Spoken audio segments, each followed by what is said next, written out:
عزت ہوتی دولت نہیں اگر شہرت ہوتی دولت والے ہی کا اگر چرچا ہوتا تو نمرود کا بھی چرچا ہوتا فرعون کا بھی چرچا ہوتا شداد کا بھی چرچا ہوتا میرے دوستوں بزرگوں پتا چلا معلوم ہوا کہ دولت ہونا الگ بات ہے اگرچہ آپ دولت مند بن بھی جائے مگر سکون کی زندگی نہیں گزار سکتے ہیں اس لیے کہ یہ میرا فرمان نہیں ہے رب تبارک و تعالیٰ فرماتا ہے اگر سکون کی زندگی چاہتے ہو تو اللہ بذکر اللہ تطمئن القلوب اللہ کے ذکر کے ساتھ ہی دلوں کو اطمینان ملتا ہے بے شک سبحان اللہ دولت ہونا الگ بات ہے مگر سکون نہیں مل سکتا چین کی زندگی نہیں گزار سکتے کیوں کہ اللہ کے ذکر کو بھلا بیٹھو قرآن کو بھلا بیٹھو قرآن کب کھولا جائے گا جب کوئی مرے گا تب قرآن کھولا جائے گا اس وقت امام صاحب بہت یاد آتا ہے امام صاحب کہاں امام صاحب کہاں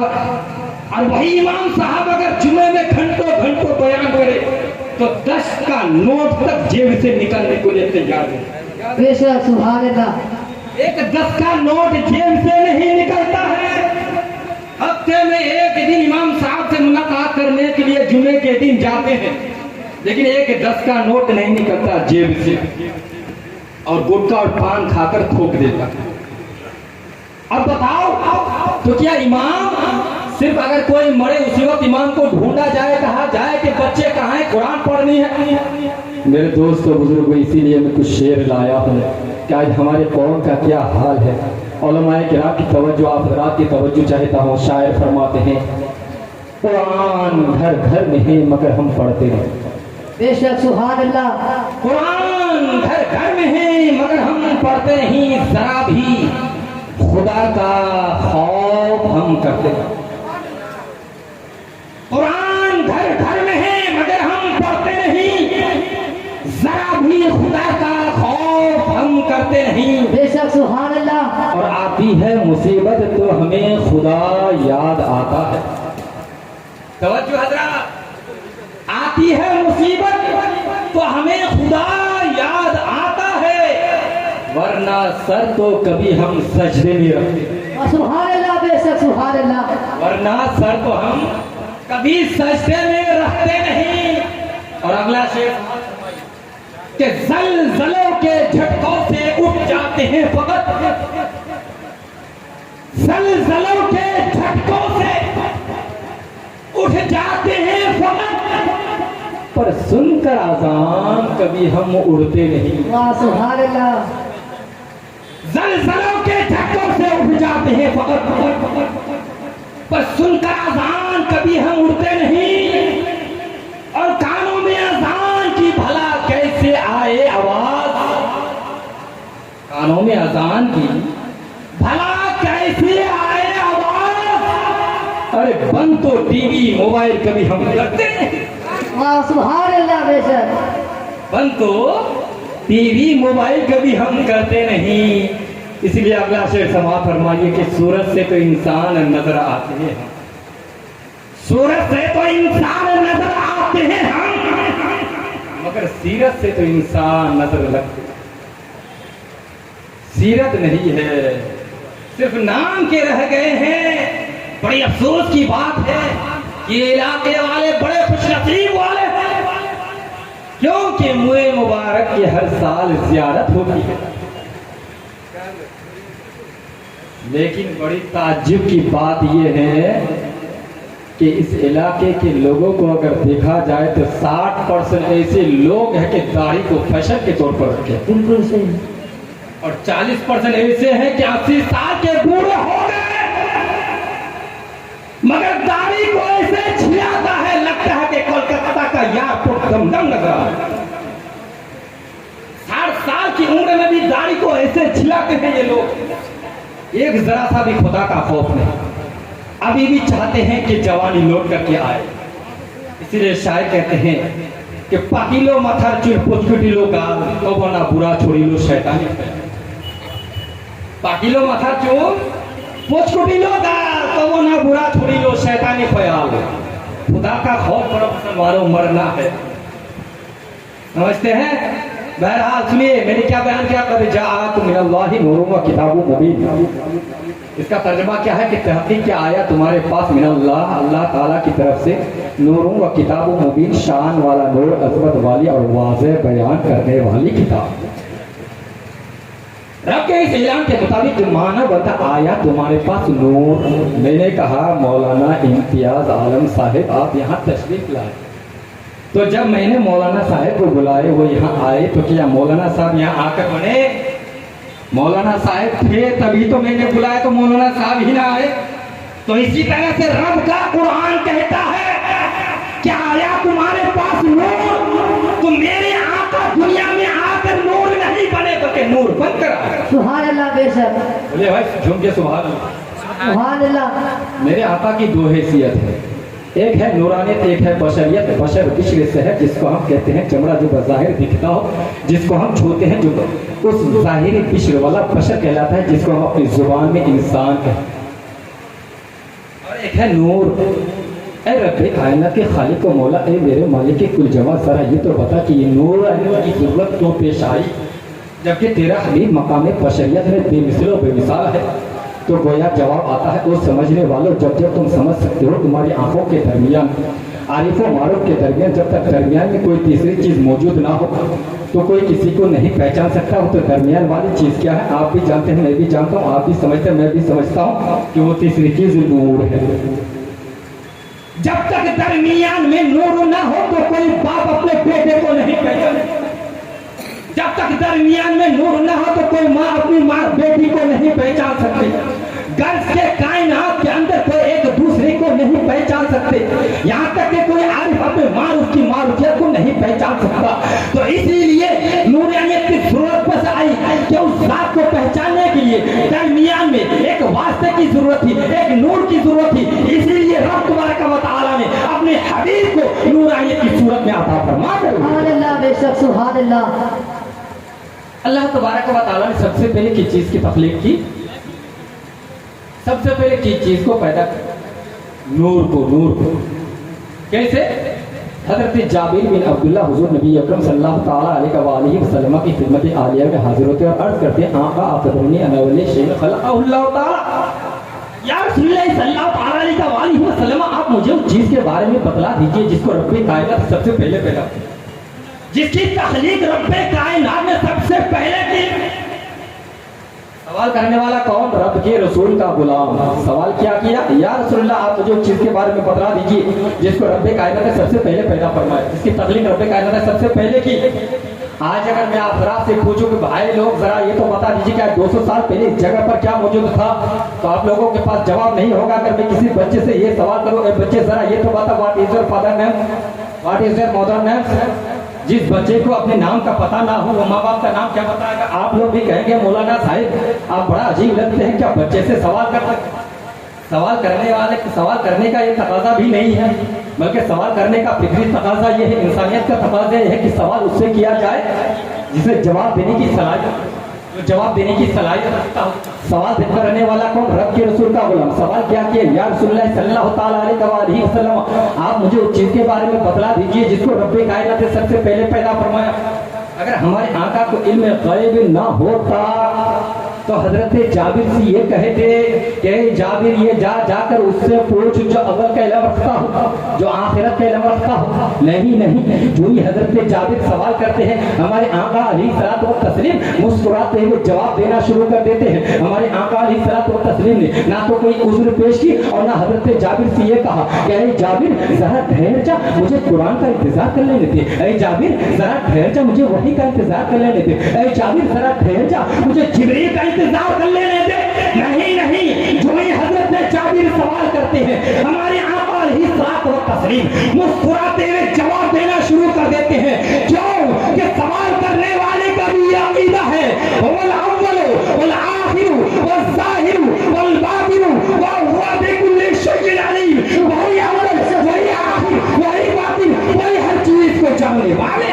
سبحان اللہ بے شک. اے انہیں کے دم قدم سے باغ عالم و بہار، وہ نہ ہوتے تو یہ عالم نہ.